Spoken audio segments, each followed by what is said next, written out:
বিরতির পর স্বাগত।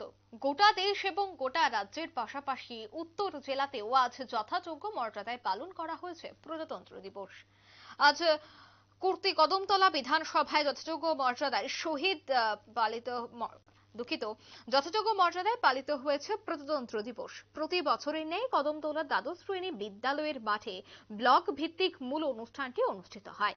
এদিন কদমতলা দ্বাদশ শ্রেণী বিদ্যালয়ের মাঠে সকাল 9 ঘটিকায় জাতীয় পতাকা উত্তোলন করেন কদমতলা পঞ্চায়েত সমিতির চেয়ারম্যান সুব্রত দেব। তাছাড়া পরিবেশন করা হয় জাতীয় সঙ্গীত। এতে স্থানীয় শিল্পীরা সঙ্গীত পরিবেশন করেন, পাশাপাশি এলাকার কচি কাচারা নৃত্য পরিবেশন করেন। এই অনুষ্ঠানে তারপর চলে নানা ধরনের ক্রীড়া প্রতিযোগিতা। পতাকা উত্তোলনের পর স্বাগত ভাষণ রাখেন কদমতলা পঞ্চায়েত সমিতির চেয়ারম্যান সুব্রত দেব। তিনি ছাড়াও উপস্থিত ছিলেন কদমতলা আরটি ব্লকের বিডিও প্রণয় দাস সহ অন্যান্যরা। প্রত্যেকেই কি বলছেন আজকের এই অনুষ্ঠান থেকে শুনুন। করতে যাচ্ছি 1947 সালে ভারতবর্ষ স্বাধীন হয়েছিল। তারপর 2 বছর 11 মাস লেগেছিল সংবিধান তৈরি করতে। 1950 ইংরেজির এই 26শে জানুয়ারি ভারতবর্ষের সংবিধান তৈরি হয়েছিল। তখন থেকে আমরা স্বাধীন ভারতবর্ষ পেয়েছিলাম।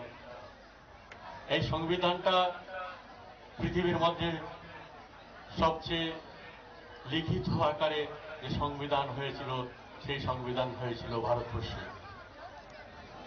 তখন থেকে ভারতবর্ষে কিছু ছিল না। আমরা জেনেছি যে বিদেশ থেকে সবকিছু আসতো, তারপরে ভারতবর্ষ চলত। আজকে সেই ভারতবর্ষ আমরা স্বয়ংসম্পূর্ণ দেশ হিসাবে গর্বিত। আমরা দেখেছি এখন যেভাবে আমরা এগিয়ে যাচ্ছি।